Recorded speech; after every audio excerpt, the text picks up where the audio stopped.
Students, subject science में आपका पहला चैप्टर है chemical reactions and equation, Hindi में रासायनिक अभिक्रिया तथा समीकरण। ठीक, केमिकल रिएक्शंस स्टार्ट करने से पहले मैं आपको चेंजेस यानी कुछ परिवर्तन के बारे में बताऊंगी जो आपको जानना ज़रूरी है। चेंजेस या फिर परिवर्तन कितने तरह के होते हैं? दो तरह के होते हैं, physical changes and chemical changes. Physical changes यानी भौतिक परिवर्तन। अब यहाँ पे हम एक एग्जाम्पल लेंगे, एक उदाहरण लेती हूँ मैं। जैसे मान लीजिए बर्फ़। ठीक, अगर हम बर्फ़ को बाहर रख दें फ्रीज़र के और कुछ समय बाद देखें तो वो क्या पानी में परिवर्तित हो जाएगा। यानी जहाँ बर्फ़ एक ठोस अवस्था में था वहीं अब पानी किस अवस्था में है? तरल अवस्था में। लेकिन अगर मैं इस पानी को दोबारा फ्रीज़र में डालूं, रख दूं, तो ये क्या होगा? दोबारा से बर्फ़ बन सकता है। ठीक, यानी जहाँ पे ये लिक्विड फॉर्म में था वहीं ये फिर से सॉलिड फॉर्म में यानी ठोस अवस्था में बदल जाएगा। यानी ये इस अवस्था से इस अवस्था में बदल सकता है।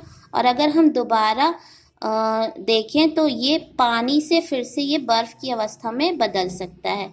यानी ये चेंजेबल है, रिवर्सिबल है। लेकिन केमिकल चेंजेस या फिर रासायनिक परिवर्तन की बात अगर हम करते हैं तो इसमें फिजिकल की तुलना में बदलाव नहीं होता है। जैसे अगर मैं यहाँ पे एक एग्जांपल लूँ, लकड़ी या फिर कोयला,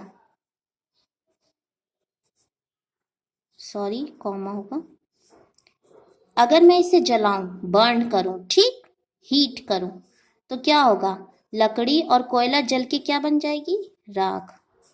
अब यहाँ पे देखिए, जहाँ लकड़ी और कोयला ठोस अवस्था में थी, राख किस अवस्था में हो जाएगी? पाउडर के फॉर्म में हो जाएगी। और क्या आप इस राख को दोबारा से लकड़ी बना सकते हो? नहीं, हम इसे दोबारा से उसी अवस्था में नहीं ले जा सकते। यानी ये इरिवर्सिबल रिएक्शन है। ठीक, इतना समझ में आया? मैंने जैसे कि क्लास 9th में कहा था कि आपको कुछ सिंबल्स और उनके नाम याद होने चाहिए। जैसे Fe किसको रिप्रेजेंट करता है? आयरन को। ठीक, O किसे रिप्रेजेंट करता है?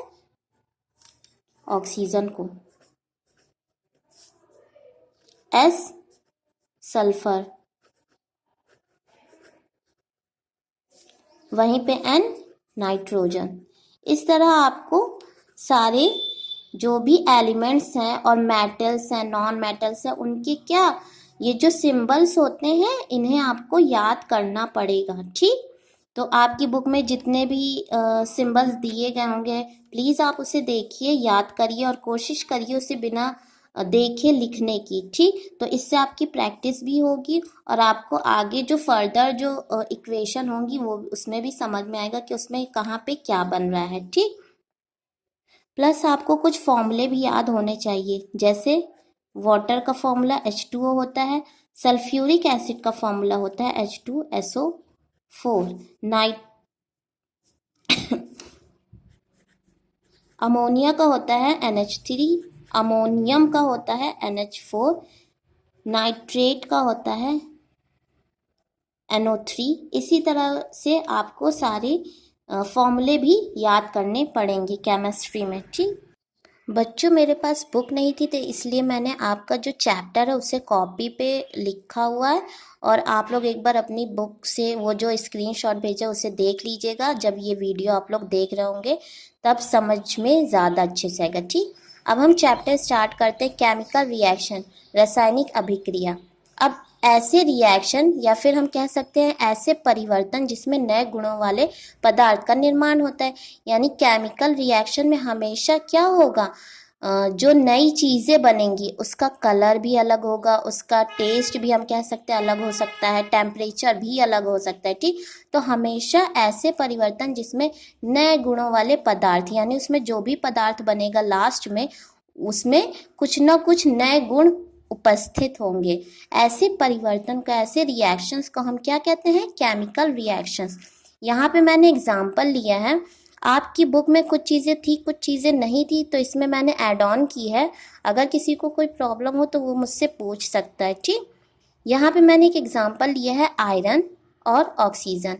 आपने देखा होगा जब आयरन ऑक्सीजन से रिएक्ट करता है तो क्या होता है, जंग लग जाता है। लोहे पे जंग लगना देखा होगा आप लोगों ने, ठीक। तो वो किसकी वजह से होता है, जो हमारे एटमॉस्फेयर में तो आपको पता ही है कि ऑक्सीजन मॉलिक्यूल्स होते हैं, ठीक। वो क्या होता है, जब लोहे से रिएक्ट करता है तो वो क्या बना देता है, रस्ट यानी जंग लगा देता है, ठीक। अब ये जो जंग है क्या इनसे सेम है, नहीं। इसकी प्रॉपर्टीज, इसका कलर, इसकी जो गुण होंगे वो इससे अलग होंगे, ठीक, इस वाले आयरन से, ठीक। इतना समझ में आया।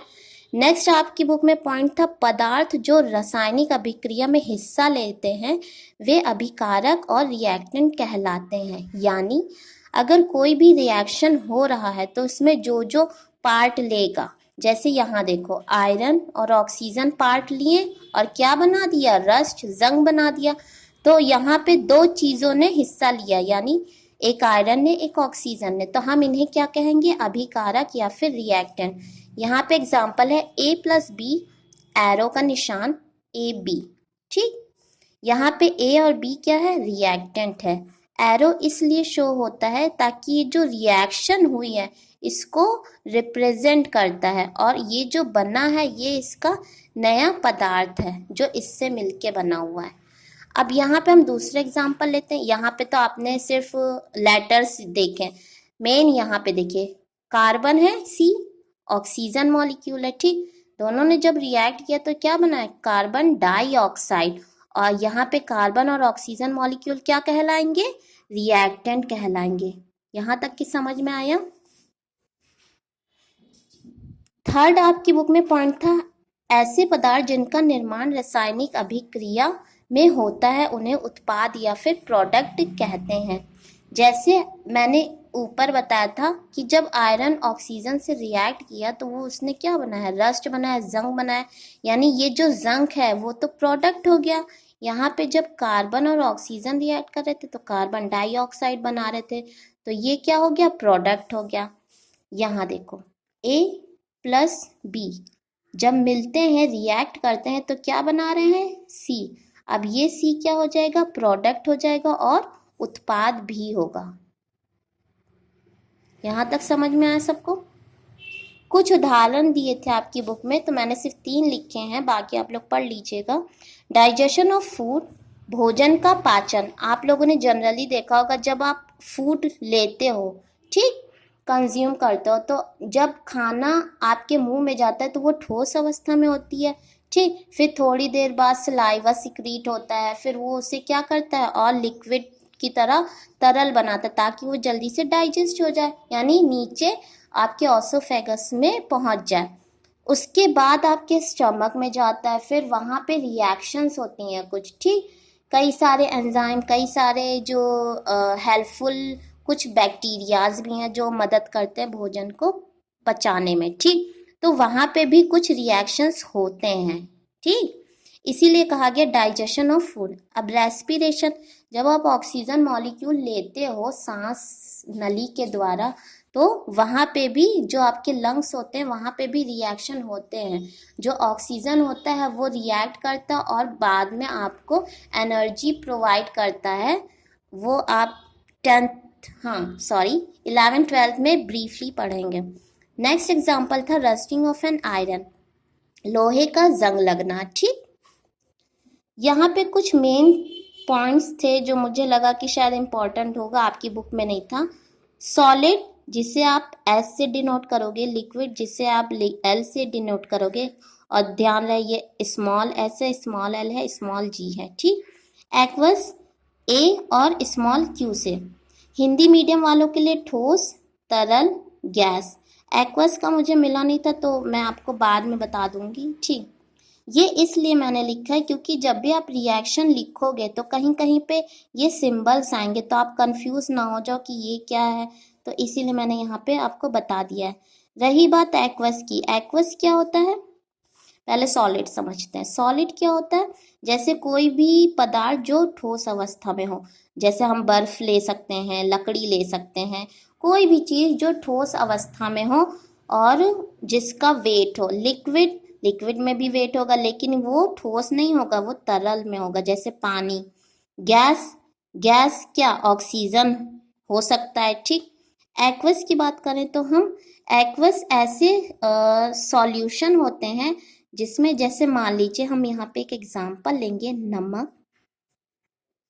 नमक को जब हम पानी में ऐड करेंगे, ठीक, तो यहाँ पे जो पानी है, यानी हमने नमक को किस में मिलाया, पानी में, तो ये क्या हो जाएगा, एक्वस सॉल्यूशन। अब इससे जो सॉल्यूशन बनेगा, इससे जो भी सॉल्यूशन बनेगा वो क्या कहलाएगा, एक्वस सॉल्यूशन बनाएगा, ठीक। इंग्लिश में इसे कहेंगे सॉल्वेंट। और यहाँ पे जो भी सॉल्यूशन बन रहा है वो क्या कहलाएगा, एक्वस सॉल्यूशन। यहाँ तक कि किसी को कोई प्रॉब्लम हो तो बताइएगा, ठीक। अभी मैं इसे यहीं पे वाइंड अप कर रही हूँ। नेक्स्ट जो पेज है वो आपको बाद में बताऊंगी। ये आई थिंक फर्स्ट जो पेज है, आप लोग एक बार देख लीजिएगा।